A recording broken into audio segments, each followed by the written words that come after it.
Hi there, എല്ലാവർക്കും പുതിയൊരു വീഡിയോയിലേക്ക് സ്വാഗതം. കഴിഞ്ഞ വീഡിയോയിൽ നമ്മൾ SCSSഉം സാസും തമ്മിലുള്ള ഡിഫറൻസ് എന്താണെന്ന് പഠിച്ചു. ഇതിന്റെ ബേസിക് സിന്റക്സിനെ കുറിച്ച് പഠിച്ചു. പിന്നെ ഇതിന്റെ കുറച്ച് ഫീച്ചേഴ്സിനെ കുറിച്ച് നമ്മൾ പഠിച്ചിട്ടുള്ളതാണ്. ഓക്കെ, ഈ ഒരു ലെക്ചറിൽ ഞാൻ ഇനി മുതൽ ഇതിന്റെ അകത്ത് ഇപ്പം ഞാനിവിടെ ടൈപ്പ് ചെയ്തിരിക്കുന്ന സാസ് കോഡാണ്, അതായത് SAS ആണ്. ഓക്കെ, ഇവിടെ നിങ്ങൾക്ക് നോക്കിയാൽ കാണാൻ സാധിക്കും സാസ് ആണ് ഇവിടെ നമ്മൾ ടൈപ്പ് ചെയ്തിരിക്കുന്നത് അല്ലേ.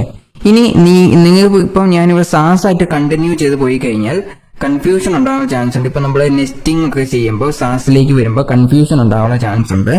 അത് പ്രിവെന്റ് ചെയ്യാനായിട്ട് ഞാൻ SCSSൽ തന്നെയാണ് ഇനി ബാക്കിയുള്ള കോഡ് ടൈപ്പ് ചെയ്യുന്നത്. നിങ്ങൾക്ക് കുറച്ച് പ്രാക്ടീസ് ആയതിനു ശേഷം ഈ കേർലി ബ്രാക്കറ്റ് ഒക്കെ ഉപയോഗിച്ചുകൊണ്ട് സാസിൽ നിങ്ങൾക്ക് ടൈപ്പ് ചെയ്യാവുന്നതാണ്. അതായത് ഇതുപോലെ പാരാന്തസിസ് ഒന്നും ഇല്ലാതെ ഈ ഒരു സ്ട്രക്ചറിൽ നിങ്ങൾക്ക് ടൈപ്പ് ചെയ്യാവുന്നതാണ്. ഓക്കെ, ബട്ട് ഞാൻ ഇനി ഇവിടെ കണ്ടിന്യൂ ചെയ്യാൻ പോകുന്നത് SCSS തന്നെയായിരിക്കും. കാരണം നമ്മൾ CSS ഇതുവരെ പഠിച്ചിട്ടുള്ള കാരണമുണ്ട് ഇതുപോലെ പാരാന്തസിസ് ഇടാതെ കണ്ടു കഴിഞ്ഞാൽ കൂടുതൽ ആൾക്കാർക്കും കൺഫ്യൂഷൻ ഉണ്ടാവാനുള്ള ചാൻസ് ഉണ്ട്. ഓക്കെ, ആ ഒരു കൺഫ്യൂഷൻ ഒഴിവാക്കാൻ വേണ്ടിയിട്ട് നമ്മൾ ഈ സാസ് എന്ന് പറഞ്ഞ സ്റ്റൈല് ഇത് മാറ്റി SCSS എന്ന് തന്നെ ആക്കുവാണ്. ഓക്കെ, ഇവിടെ ജസ്റ്റ് റൈറ്റ് ക്ലിക്ക് ചെയ്യുക, റീനെയിം കൊടുക്കുക, അതിനുശേഷം ഇവിടെ SCSS എന്നാക്കുക. ഓക്കെ, ഇപ്പം SCSS ഫയലായിട്ട് മാറിയിട്ടുണ്ട്. ഓക്കെ, ഇനി ഇതിൻ്റെ അകത്ത് നമ്മൾ നേരത്തെ ചെയ്ത പോലെ തന്നെ എല്ലാത്തിനും നമ്മൾ ഇതുപോലെ എല്ലാത്തിൻ്റെ അവസാനം നമ്മൾ കോളൻ ഇട്ട് കൊടുത്തിരിക്കണം. അതുപോലെ ഓരോ സ്റ്റേറ്റ്മെന്റിന്റെയും അകത്ത് നമ്മൾ ഇതുപോലെ സെമി കോളൻ ഇട്ട് കൊടുത്തിട്ടുണ്ടായിരിക്കണം. അത് മസ്റ്റ് ആണ്. സാസിന്റെ സ്ട്രക്ചർ എന്ന് പറഞ്ഞാൽ CSSന്റെ സ്ട്രക്ചർ പോലെ തന്നെയാണ്. ബട്ട് SCSSന്റെ എല്ലാ ഫീച്ചേഴ്സും ഇതിന്റെ അകത്ത് സാസിന്റെ അകത്ത് വരുന്നുണ്ടായിരിക്കും. ഓക്കെ, അത് മസ്റ്റ് ആയിട്ട് നമ്മൾ കൊടുത്തിരിക്കണം ഇതിന്റെ ബേസിക് ആയിട്ടുള്ള സ്ട്രക്ചർ. എങ്കിൽ മാത്രമേ നിങ്ങൾക്ക് ഇതിന്റെ സ്ട്രക്ചർ മനസ്സിലാകത്തുള്ളൂ. അതിനു വേണ്ടിയിട്ടാണ് ഞാനിപ്പം സാസിലേക്ക് തന്നെ SCSSലേക്ക് തന്നെ കൺവേർട്ട് ചെയ്തിട്ടുള്ളത്. ഓക്കെ, നിങ്ങൾക്ക് വേണമെങ്കിൽ നിങ്ങൾ സ്വന്തമായിട്ട് ട്രൈ ചെയ്യുമ്പം സാസിൽ ട്രൈ ചെയ്ത് നോക്കാവുന്നതാണ്. അതായത് ഈ പാരാന്തസിസും കാര്യങ്ങളും ഒന്നും തന്നെ ഇടാതെ സാസിൽ ട്രൈ ചെയ്ത് നോക്കാവുന്നതാണ്. ഓക്കെ, സോറി, ഇവിടെ നമ്മൾ കോളൻ ആണ് ഇടേണ്ടത്, അതുകൊണ്ടാണ് ഇപ്പോൾ എറർ കാണിച്ചത്. ഓക്കെ, ഇങ്ങനെ സേവ് ചെയ്തിട്ട് ഇവിടെ വാച്ച് നൗ എന്ന് പറഞ്ഞത് ലൈവായിട്ട് വാച്ച് കഴിഞ്ഞ് ഈ ഒരു ഓപ്ഷൻ എനേബിൾ ചെയ്ത് കഴിഞ്ഞാൽ ലൈവായിട്ട് തന്നെ ആ ഒരു CSS ഫയല് ഇവിടെ വരുന്നതായിരിക്കും. ഓക്കെ, ഇപ്പൊ നിങ്ങൾക്ക് കാണാൻ സാധിക്കും ബോഡിയുടെ ബാക്ക്ഗ്രൗണ്ട് കളർ മാത്രമേ വന്നിട്ടുള്ളൂ. ഓക്കെ, ഇതാണ് സാസും SCSSഉം സാസും തമ്മിലുള്ള ഡിഫറൻസ്. ഞാൻ എപ്പോഴും SCSSൽ തന്നെയായിരിക്കും കോഡ് ചെയ്യാൻ പോകുന്നത്. ഫർദർ ആയിട്ടും അങ്ങനെ തന്നെയായിരിക്കും കോഡ് ചെയ്യാൻ. കാരണം എന്താണെന്ന് വെച്ചാൽ ഒരു ബിഗിനർ എന്ന നിലയ്ക്ക് സാസിന്റെ കോഡ് നെസ്റ്റിങ്ങിലൊക്കെ വരുമ്പോൾ നമ്മൾ സാധാരണ ഇതുപോലെ NAV എന്ന് എഴുതിയിട്ട് ഇതിന്റെ താഴെ ഒന്നുമില്ല, ഇതുപോലെ നാവ് UL അതുപോലെ തന്നെ അതിന്റെ താഴെ LI എന്ന് എഴുതി കഴിയുമ്പോൾ ഞാൻ അങ്ങനെ എഴുതി പോകുമ്പോൾ ഇതിന്റെ ആ ഒരു സ്ട്രക്ചറിങ് നിങ്ങൾക്ക് കൺഫ്യൂഷൻ ഉണ്ടാകാനുള്ള ചാൻസ് ഉണ്ട്. ഓക്കെ, ബട്ട് ഇതുപോലെ എഴുതുവാണെങ്കിൽ ഇപ്പോൾ ഉദാഹരണത്തിന് നാവ് എന്ന് എഴുതുന്നു, അതിനുശേഷം അതിന്റെ അകത്ത് UL എന്ന് എഴുതുന്നു. ഓക്കെ, ഇങ്ങനെ എഴുതി പോവാണെങ്കിൽ നിങ്ങൾക്ക് നമ്മൾ നേരത്തെ പഠിച്ച ഒരു സ്ട്രക്ചർ ഉണ്ട്. ഇവിടെ കുറച്ച് ബാക്ക്ഗ്രൗണ്ട് കളറോ അങ്ങനത്തെ എന്തെങ്കിലും പ്രോപ്പർട്ടിയൊക്കെ നമ്മൾ കൊടുക്കുന്നു. അതിനുശേഷം ഇതിന്റെ താഴെ പിന്നെ LI എന്ന് കൊടുക്കുന്നു.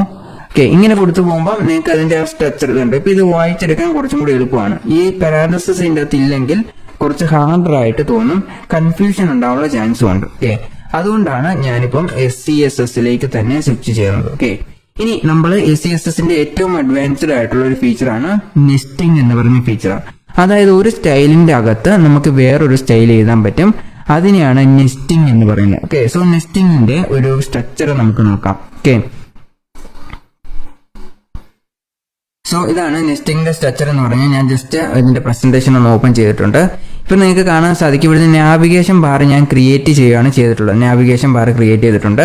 നാവിഗേഷൻ ബാറിൽ എങ്ങനെയാണ് ഞാൻ സ്റ്റൈൽ ചെയ്തിരിക്കുന്നത്? സാധാരണ നാവ് അതിന്റെ സ്റ്റൈൽ, അതായത് നാവിഗേഷൻ ബാറിന്റെ അകത്ത് UL അൺഓർഡർഡ് ലിസ്റ്റ് ആണ് ഞാൻ ഉപയോഗിച്ചിരിക്കുന്നത്. ഓക്കെ, ഓരോ ലിസ്റ്റ് ആയിട്ടും അതിന്റെ അകത്ത് ആങ്കർ ടാഗാണ് ഞാൻ ഉപയോഗിച്ചിരിക്കുന്നത്. ഓക്കെ, നാവിന്റെ അകത്താണ് ULഉം LIയും എല്ലാം ഇരിക്കുന്നത്. അതുകൊണ്ട് നാവ് UL അതിനുശേഷം LI A എന്ന് പറഞ്ഞ് ഓരോന്നിനും പ്രോപ്പർട്ടീസ് ഞാൻ കൊടുത്തിട്ടുണ്ട്. ഓക്കെ, ഇനി ULന്റെ അകത്ത് തന്നെ നിങ്ങൾക്ക് എല്ലാ ലിസ്റ്റ് ഐറ്റത്തിനും പ്രോപ്പർട്ടീസ് കൊടുക്കാൻ സാധിക്കും. ULന്റെ അകത്തുള്ള എല്ലാ ലിസ്റ്റ് ഐറ്റത്തിനും അതിന്റെ അകത്തുള്ള Aക്കും പ്രോപ്പർട്ടീസ് കൊടുക്കാൻ സാധിക്കും. ഓക്കെ, ഇപ്പം ഇതിന്റെ പ്രോപ്പർട്ടി നോർമലി ആയിട്ട് എങ്ങനെ വർക്ക് ചെയ്യുന്നത് ഞാൻ കാണിച്ചു തരാം. ഇപ്പൊ HTML സെക്ഷനിൽ പോയി കഴിഞ്ഞാൽ ഞാനിവിടെ ഡിവിഷൻ റിമൂവ് ചെയ്യാൻ പോവാണ്. ഓക്കെ, ഈ ഒരു ഡിവിഷൻ കംപ്ലീറ്റ് ആയിട്ട് റിമൂവ് ചെയ്യാൻ പോവാണ്.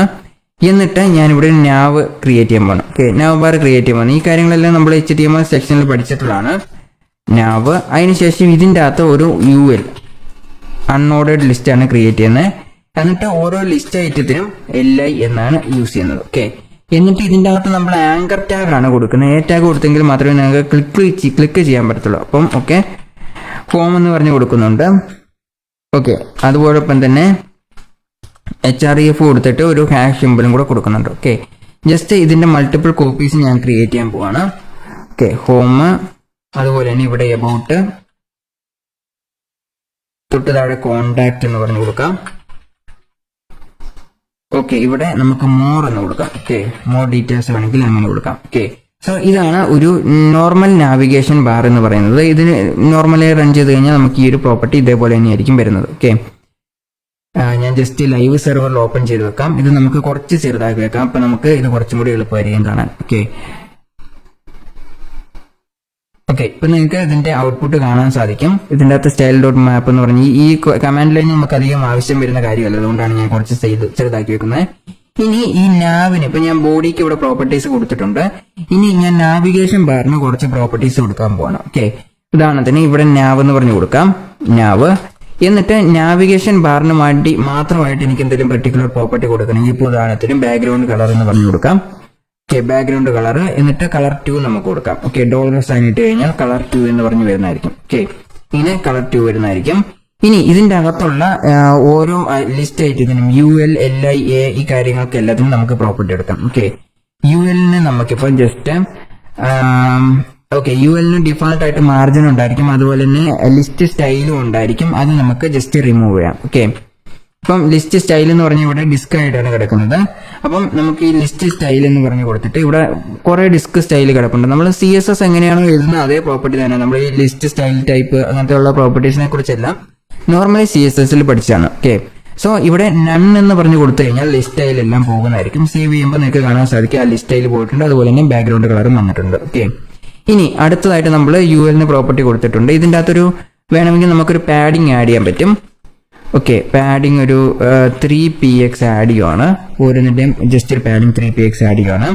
ഇനി നമുക്ക് ഇതിൻ്റെ അകത്ത് വേണമെങ്കിൽ മാർജിൻ നമുക്ക് ആവശ്യമില്ല, കാരണം നാവിഗേഷൻ ബാറാണല്ലോ. അപ്പൊ നമുക്ക് നാവിഗേഷൻ ബാറിന് ULന് കൊടുക്കുന്നില്ല. ഇനി ULന്റെ അകത്ത് നമ്മൾ LI ഐറ്റംസ് ആണ് കൊടുക്കുന്നത്. ലിസ്റ്റ് ഐറ്റം ഉണ്ടായിരിക്കും.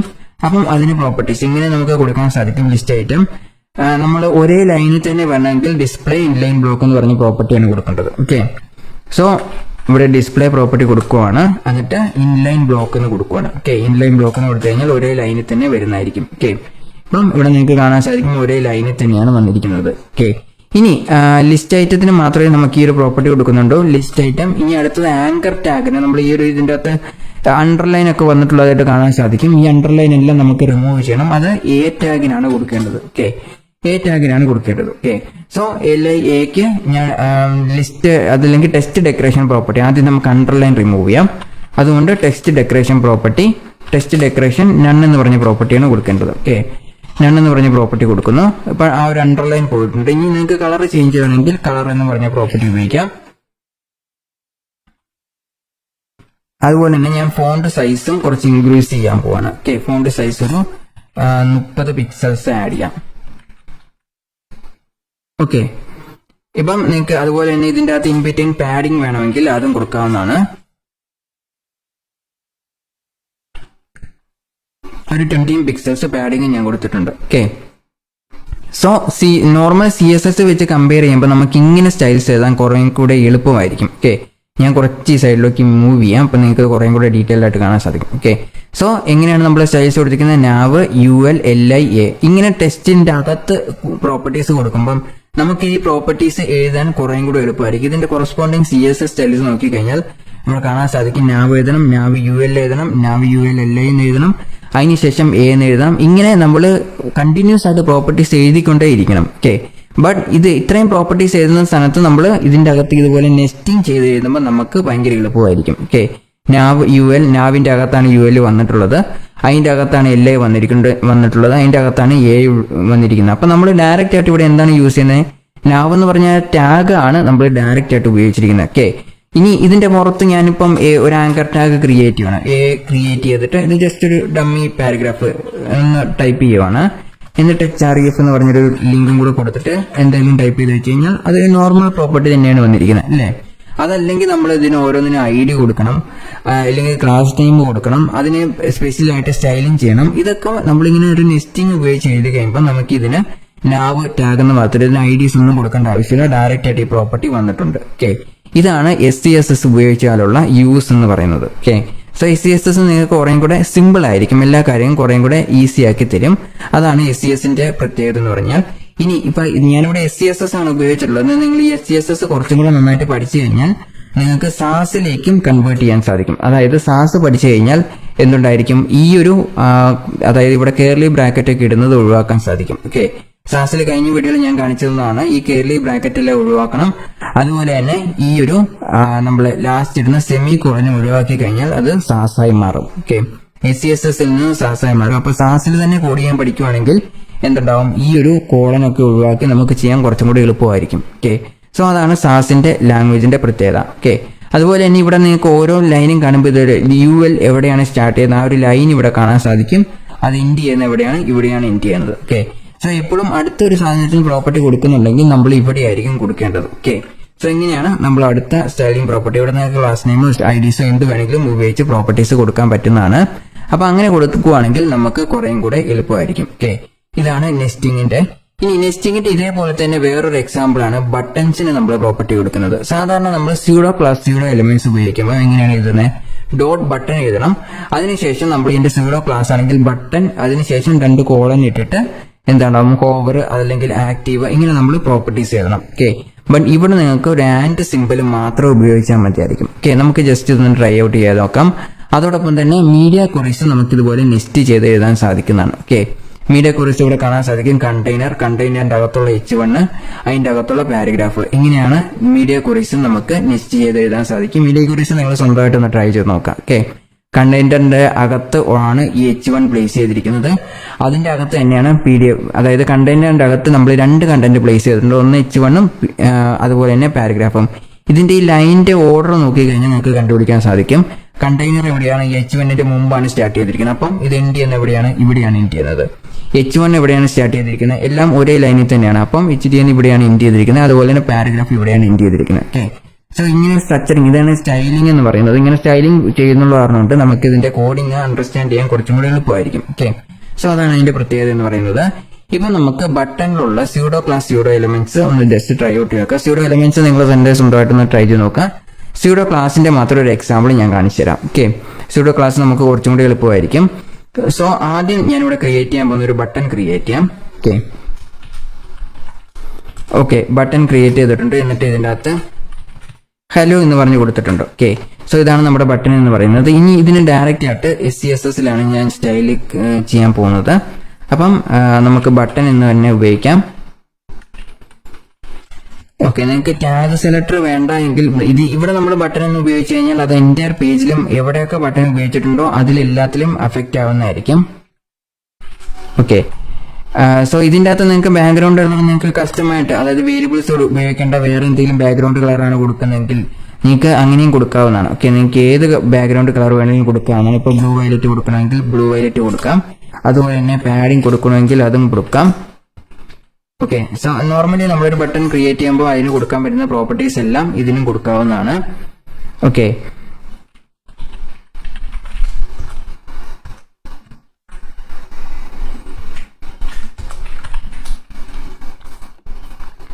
ഓക്കെ, കളർ ഞാൻ ജസ്റ്റ് ഒരു വൈറ്റ് കളർ കൊടുക്കാൻ പോവുകയാണ്. ഈ പാഡിങ് നമ്മൾ സാധാരണ ബട്ടൺസിന് കൊടുക്കുമ്പോൾ 2 വാല്യൂസ് ആയിട്ട് കൊടുക്കുമ്പോഴായിരിക്കും കുറച്ചും കൂടി വൃത്തിയായിട്ട് വരുന്നത്. ബട്ടൺ എന്ന് പറഞ്ഞു കഴിഞ്ഞാൽ നമ്മൾ പാഡിങ് ഒറ്റ വാല്യൂസ് കൊടുത്തു കഴിഞ്ഞാൽ പ്രോപ്പർ ആയിട്ട് വരില്ല. അപ്പോൾ ഒരു 25px എന്ന ഒരു രീതിയിൽ കൊടുക്കുകയാണെങ്കിൽ ഇതിന്റെ ബട്ടന്റെ ഒരു ലെന്ത് കൂടുന്നതായിട്ട് നിങ്ങൾക്ക് കാണാൻ സാധിക്കും. ഓക്കെ, സോ ബട്ടണിൽ എപ്പോഴും പ്രോപ്പർട്ടി കൊടുക്കുമ്പോൾ 2 വാല്യൂസ് ആയിട്ട് പാഡിങ് കൊടുക്കുക. ഓക്കെ, എങ്കിൽ മാത്രമേ അതിന് കുറച്ച് ഡീറ്റെയിൽ ആയിട്ട് ഒരു ബട്ടൺ പോലെ നമുക്ക് ഫീൽ ചെയ്യത്തുള്ളൂ. അല്ലെങ്കിൽ 2നും 10px എന്ന് കൊടുത്തു കഴിഞ്ഞാൽ അത് ബട്ടൺ പോലെ ഒരു ഫീലിംഗ് നമുക്ക് വരത്തില്ല. ജസ്റ്റ് സ്ക്വയറിന്റെ ഒരു ബോക്സ് പോലെ തോന്നത്തുള്ളൂ. ഓക്കെ, അത് ഒന്ന് ഒഴിവാക്കാൻ 25pxോ അതല്ലെങ്കിൽ നിങ്ങൾക്ക് 13px വേണമെങ്കിലും കൊടുക്കാം. ഓക്കെ, 13pxും കൊടുക്കാവുന്നതാണ് ഇതുപോലെ. ഓക്കെ, ഇത്രയും ഇരുന്ന് കഴിഞ്ഞാൽ ഇത് ബട്ടണായിട്ട് തന്നെ തോന്നുന്നതായിരിക്കും. ഇത് വേണമെങ്കിൽ ഇൻക്രീസ് ചെയ്ത് കൊടുക്കാവുന്നതാണ്. ഓക്കെ, നിങ്ങൾക്ക് ഇഷ്ടമുള്ള കോഡ് കൊടുക്കാം. ഇതുപോലെ തന്നെ ഇതിന് ബോർഡർ റേഡിയസും കൊടുക്കാവുന്നതാണ്. ബോർഡർ റേഡിയസ് കൊടുത്തു കഴിഞ്ഞാൽ അത് ജസ്റ്റ് ഒരു റൗണ്ട് ആയിട്ട് തോന്നുന്ന പോലെ നമുക്ക് വരുന്നതായിരിക്കും. ഓക്കെ, 10% ബോർഡർ റേഡിയസ് ഒക്കെ കൊടുത്താൽ മതിയായിരിക്കും. ഇല്ലെങ്കിൽ നമുക്കൊരു 13% വരെ കൊടുത്തു കഴിഞ്ഞാൽ ഏകദേശം റൗണ്ട് ആയിട്ടുള്ള ബട്ടൺസ് വരുന്നതായിരിക്കും. ഓക്കെ, അതല്ലെങ്കിൽ നിങ്ങൾക്ക് പെർസെൻറ്റേജിൽ കൊടുക്കേണ്ടതെങ്കിൽ പിക്സൽസിലും കൊടുക്കാവുന്നതാണ്. ഇപ്പോൾ 30px എന്നും കൊടുക്കാവുന്നതാണ്. ഓക്കെ, ഏത് രീതിയിലും കൊടുക്കാവുന്നതാണ്. നമ്മൾ സാധാരണ പിക്സൽസിൽ കൊടുക്കുകയാണെങ്കിൽ കുറേയും കൂടെ റൗണ്ട് ആയിട്ട് ഇങ്ങനെ വരുന്ന പോലെ ഉണ്ടാവും. പെർസെൻറ്റേജിൽ കൊടുക്കുകയാണെങ്കിൽ 50% നമുക്ക് കറക്റ്റ് സർക്കിൾ ആയിട്ടാണ് വേണമെങ്കിൽ 50% എന്ന് കൊടുക്കാം. അല്ലെങ്കിൽ നമ്മൾ പിക്സൽസിൽ ഇപ്പം ഞാനിവിടെ 13% എന്ന് കൊടുക്കുമ്പോൾ നിങ്ങൾക്ക് കാണാൻ സാധിക്കും പ്രോപ്പറായിട്ട് ഒരു റൗണ്ട് എന്ന് നമുക്ക് പറയാൻ പറ്റത്തില്ല. ഓക്കെ, ഇതിൻ്റെ അകത്ത് ഞാൻ കുറച്ച് ഫോണ്ട് സൈസ് ഇൻക്രീസ് ചെയ്യാം, അപ്പോൾ നമുക്ക് കുറേയും കൂടെ ഡീറ്റെയിൽഡ് ആയിട്ട് കാണാൻ സാധിക്കും. ഓക്കെ, സാധാരണ ഇതിൽ വിഷ്വൽ സ്റ്റുഡിയോ കോഡിലുള്ള ഇതിൽ നോർമലായിട്ട് ഇതിൻ്റെ സൈസ് സെറ്റ് ചെയ്യത്തില്ല. അപ്പം ഞാനിപ്പോൾ ഒരു 80 പിക്സൽസ് ആഡ് ചെയ്യാം. ഓക്കെ, പിക്സൽസ് സൈസ് കൊടുക്കാം. ഓക്കെ, ഇപ്പോൾ അത്യാവശ്യം വലിപ്പമുള്ളൊരു ബട്ടനാണ് ഇവിടെ വന്നിട്ടുള്ളത്. ഓക്കെ, ഇവിടെ 30% എന്ന് കൊടുത്തപ്പോൾ ഇത് കറക്റ്റ് ആയിട്ടൊരു റൗണ്ട് ബട്ടൺ എന്ന് നമുക്ക് പറയാൻ പറ്റത്തില്ല. അതിന് പകരം നമ്മളൊരു 30 PX കൊടുക്കേണ്ടത്. ഓക്കെ, PX കൊടുക്കുകയാണെങ്കിൽ ഏകദേശം ഇവിടെ നിങ്ങൾക്ക് ഇപ്പോൾ കാണാൻ സാധിക്കും ഒരു കറക്റ്റ് റൗണ്ട് ആയിട്ടുള്ള ഒരു ബട്ടൺ വന്നിട്ടുണ്ട്. ഓക്കെ, സോ ഇവിടെ ഞാനൊരു 80 പിക്സൽസ് വിട്ടും കൊടുക്കുവാണ്. അപ്പൊ നിങ്ങൾക്ക് ഏകദേശം ഒരു ബട്ടനെ പോലെ വരുന്നുണ്ട്. ഓക്കെ, സോ ഇങ്ങനെയാണ് ബട്ടൺസ് ക്രിയേറ്റ് ചെയ്തിട്ടുള്ളത്. ഇങ്ങനെ ഹോവർ ചെയ്യുമ്പോൾ ഇതിന്റെ കളർ ചേഞ്ച് ചെയ്യുന്ന പോണ നിങ്ങൾക്ക് ക്രിയേറ്റ് ചെയ്യണമെങ്കിൽ ഇതിന്റെ അകത്ത് തന്നെ നമുക്ക് ഡയറക്റ്റ് ആയിട്ട് ആൻഡ് എന്ന് പറഞ്ഞൊരു ഓപ്പറേറ്റർ ഉപയോഗിക്കാം. അതായത് ബട്ടന്റെ അകത്ത് തന്നെ ഡയറക്റ്റ് ആയിട്ട്, ഓക്കെ, ഇതാണ് ഞാൻ ബട്ടൺ ക്രിയേറ്റ് ചെയ്തിട്ടുള്ളത്. ഇതിന്റെ അകത്ത് തന്നെ ഡയറക്റ്റ് ആയിട്ട് ആൻഡ് ഹോവർ എന്ന് ഉപയോഗിക്കാം. ഓക്കെ, ആൻഡ് ഇട്ടതിന് ശേഷം നമ്മൾ കോളൻ ഇടണം, എന്നിട്ട് ഹോവർ എന്ന് ഉപയോഗിക്കാം. ഓക്കെ, ഇവിടെ നിങ്ങൾക്ക് ഹോവർ എന്ന് പറഞ്ഞ പ്രോപ്പർട്ടി കാണാൻ സാധിക്കും. ഹോവർ എഴുതുക, എന്നിട്ട് ബാക്ക്ഗ്രൗണ്ട് കളർ ആണെങ്കിൽ ബാക്ക്ഗ്രൗണ്ട് കളർ എന്ന് പറഞ്ഞു കൊടുക്കുക. ഇതിൻ്റെ അകത്ത് അടുത്ത ഏതെങ്കിലും നിങ്ങൾക്ക് ആൾറെഡി എക്സിസ്റ്റിംഗ് ആയിട്ടുള്ള ബാക്ക്ഗ്രൗണ്ട് കളർ 1 ആണ് കൊടുക്കുന്നതെങ്കിൽ അങ്ങനെ കൊടുക്കാം. ഓക്കെ, സോ ഇങ്ങനെ സ്യൂഡോ ക്ലാസും സ്യൂഡോ എലിമെന്റ്സും നമുക്ക് എഴുതാൻ സാധിക്കും. എന്നാണ് ഇപ്പോൾ ഞാൻ ഹോവർ ചെയ്യുമ്പോൾ കളർ ചേഞ്ച് ആവുന്നതായിട്ട് നിങ്ങൾക്ക് കാണാൻ സാധിക്കും. ഓക്കെ, സോ SCSSഉം സാസിൽ വെച്ചിട്ട് ഈ കാര്യങ്ങളൊക്കെ ചെയ്യുവാണെങ്കിൽ കുറേയും കൂടെ എളുപ്പമായിട്ട് വരും. ഇനി ഏത് സ്യൂഡോ ക്ലാസും സ്യൂഡോ എലിമെന്റ്സ് വേണമെങ്കിലും നമുക്ക് എഴുതാൻ സാധിക്കും. ഉദാഹരണത്തിന് ആൻഡ് ആക്റ്റീവ് എന്ന് പറഞ്ഞാൽ കറന്റ്ലി ആക്റ്റീവ് ആയിട്ടുള്ള ബട്ടൺ ആണെങ്കിൽ അത് നമുക്ക് അതിന്റെ ബാക്ക്ഗ്രൗണ്ട് കളർ വേറെ ഒരു കളർ കൊടുക്കുന്ന പോലെ ചെയ്യാൻ പറ്റും. ഓക്കെ, അതുപോലെ തന്നെ ഈ നാവ് ഐറ്റത്തിനും ഇത് ഹോവർ ചെയ്യുമ്പം ഇതുപോലെ ഒരു പ്രോപ്പർട്ടി കൊടുത്ത് നോക്കുക. നാവ് ഐറ്റം ഹോവർ ചെയ്യുമ്പം ഈ ആങ്കർ ടാഗിനാണ്. ഓക്കെ, അതല്ലെങ്കിൽ ലിസ്റ്റ് ഐറ്റത്തിന് ഡയറക്റ്റ് ആയിട്ട് കൊടുക്കാം. അപ്പൊ ലിസ്റ്റ് ഐറ്റം എന്ന് എഴുതുമ്പം ഇവിടെയാണ് കൊടുക്കേണ്ടത്, അതായത് ഇത് തുടങ്ങുന്നതിന് മുമ്പ്. ഓക്കെ, ആൻഡ് ഹോവർ എന്ന് കൊടുത്തു കഴിഞ്ഞാൽ നിങ്ങൾക്ക് ലിസ്റ്റ് ഐറ്റത്തിന് എന്തെങ്കിലും പ്രോപ്പർട്ടി കൊടുക്കണമെങ്കിൽ അങ്ങനെയും കൊടുക്കാവുന്നതാണ്. ഓക്കെ, സോ അതെല്ലാം നിങ്ങളുടെ ഇഷ്ടത്തിന് ഒന്ന് ട്രൈ ഔട്ട് ചെയ്ത് നോക്കുക. ഇതിനൊക്കെ ഒരു കളർ ചേഞ്ച് ചെയ്യുന്ന പോലെ അങ്ങനെ എന്തെങ്കിലും ബേസിക് ആയിട്ടൊരു പ്രോപ്പർട്ടി കൊടുത്ത് ഒന്ന് ട്രൈ ഔട്ട് ചെയ്ത് നോക്കുക. ഓക്കെ, അതോടൊപ്പം തന്നെ നോക്കേണ്ട മറ്റൊരു പ്രോപ്പർട്ടിയാണ് ഈ മീഡിയ ക്വറീസ്. നമ്മൾ മീഡിയ ക്വറീസിനെ കുറിച്ച് കഴിഞ്ഞ പ്രാവശ്യം CSSൽ പഠിച്ചിട്ടുണ്ടായിരുന്നു. മീഡിയ ക്വറീസ് എന്തിനാണ്? മാക്സിമം വിത്ത് 628 പിക്സൽസ് എന്നൊക്കെയാണ് ഇവിടെ കൊടുത്തിട്ടുള്ളത്. സോ 628 പിക്സൽസ് വരെ ഈ ഒരു പ്രോപ്പർട്ടീസ് ആയിരിക്കും അപ്ലൈ ആവുന്നത്. അതായത് ഇപ്പോൾ കണ്ടെയ്നർ കൊടുത്തിട്ടുണ്ട്, അതുപോലെ തന്നെ ഇവിടെ ഫോണ്ട് സൈസ്, അതായത് ഹെഡിങ്ങിന്റെയും പാരഗ്രാഫിന്റെ ഫോണ്ട് സൈസ് ചേഞ്ച് ചെയ്യുന്ന രീതിയിലൊരു ചെറിയ ഒരു പ്രോപ്പർട്ടീസ് ആണ് നമ്മൾ കൊടുത്തിട്ടുള്ളത്. ഓക്കെ, സോ ഇത് നിങ്ങൾ സ്വന്തമായിട്ടൊന്ന് ട്രൈ ഔട്ട് ചെയ്ത് നോക്കുക. കണ്ടെയ്നറിന്റെ അകത്ത് ഞാൻ നേരത്തെ പറഞ്ഞ പോലെ ഈ ഒരു മീഡിയ ക്വറീസിന്റെ അകത്ത് നമ്മൾ നോർമലി CSSൽ ഇങ്ങനെയാണ് മീഡിയ ക്വറീസിന്റെ അകത്ത് തന്നെയാണ് കാര്യങ്ങളെല്ലാം എഴുതുന്നത്. ബട്ട് ഇതിന്റെ അകത്ത് ഒരു നെസ്റ്റിംഗ് പ്രോപ്പർട്ടിയും കൂടെ നമ്മൾ സ്പെഷ്യൽ ആയിട്ട് കൊണ്ടുവന്നിട്ടുണ്ട്. ആ ഒരു ഡിഫറൻസ് മാത്രമേ ഉള്ളൂ. ഓക്കെ, സോ അത്രേ ഉള്ളൂ. ഇതാണ് നെസ്റ്റിംഗ് എന്ന് പറഞ്ഞ ഫീച്ചർ എന്ന് പറയുന്നത്. ഓക്കെ, അടുത്ത വീഡിയോയിൽ നമ്മൾ SCSSലുള്ള മിക്സിനെ കുറിച്ച് പഠിക്കുന്നതായിരിക്കും. ഞാൻ നേരത്തെ പറഞ്ഞ പോലെ തന്നെ SCSSൽ ഉള്ള എല്ലാ പ്രോപ്പർട്ടിയും SCSSലുള്ള എല്ലാ പ്രോപ്പർട്ടിയിലും സാസിലും വാലിഡ് ആയിട്ടുള്ള പ്രോപ്പർട്ടീസ് ആണ്. സാസിൽ ഒരേ ഒരു ഡിഫറൻസ് എന്ന് പറഞ്ഞു കഴിഞ്ഞാൽ ഈ ഒരു കേർലി ബ്രാക്കറ്റ് ഉണ്ടാവില്ല, അതുപോലെ തന്നെ ലാസ്റ്റ് ഉണ്ടാവുന്ന ഈ സെമി കോളൻ ഉണ്ടായിരിക്കില്ല. ഓക്കെ, ബാക്കി നമ്മൾ SCSSൽ പഠിക്കുന്ന എല്ലാ പ്രോപ്പർട്ടിയും അതേപോലെ തന്നെ സാസിലും ട്രൈ ഔട്ട് ചെയ്ത് നോക്കാവുന്നതാണ്. ഓക്കെ, സോ നിങ്ങൾ എന്താണ് ചെയ്യുന്നതെന്ന് വെച്ചാൽ ഞാനിവിടെ SCSSൽ കാണിക്കുന്ന എല്ലാ കാര്യങ്ങളും സാസിൽ ഒന്നുകൂടി ഒന്ന് ട്രൈ ഔട്ട്, ആദ്യം SCSSൽ തന്നെ ഒന്ന് ചെയ്ത് നോക്കുക. എന്നിട്ട് ഇതിന്റെ ഈ പാരാന്തസിസും പാരാന്തസിസ് അല്ല, ഇതിന്റെ ഈ കേർലി ബ്രാക്കറ്റ് അതുപോലെ തന്നെ ലാസ്റ്റ് കാണുന്ന ഈ കോളൻ ഇതെല്ലാം റിമൂവ് ചെയ്ത് സാസിലേക്ക് ഒന്ന് മാറ്റി അതും ഒന്ന് എക്സിക്യൂട്ട് ചെയ്ത് റൺ ചെയ്ത് നോക്കാം. ഓക്കെ, എങ്കിൽ മാത്രമേ ഇത് പ്രോപ്പറായിട്ട് മനസ്സിലാകത്തുള്ളൂ. കാരണം ഫ്യൂച്ചറിൽ നിങ്ങൾ ഇനി ചെയ്യാൻ പോകുമ്പം സാസിൽ ചെയ്യുന്നതായിരിക്കും കുറച്ചും കൂടി എളുപ്പം. ഈ ഒരു കേർലി ബ്രാക്കറ്റും ഈ കോളനും ഒക്കെ ഇടുന്ന ടൈം നമുക്ക് കുറെ സേവ് ചെയ്യാൻ പറ്റും. ഓക്കെ, അതാണ് അതിന്റെ പ്രത്യേകത എന്ന് പറയുന്നത്. അപ്പം മാത്രമല്ല നമുക്ക് അതിന്റെ സ്ട്രക്ചറിങ് പ്രോപ്പറായിട്ട് പിടിച്ചു കഴിഞ്ഞാൽ കോഡിങ് കുറച്ചും കൂടി എളുപ്പമായിരിക്കും. ഓക്കെ, സോ അതാണ് സാസിന്റെ പ്രത്യേകത എന്ന് പറയുന്നത്. Okay, so that's all for this section. അടുത്ത ലെക്ചറിൽ നമ്മൾ വിക്സിനെ കുറിച്ച് പഠിക്കുന്നതായിരിക്കും. Thank you for watching and see you again in coming lectures.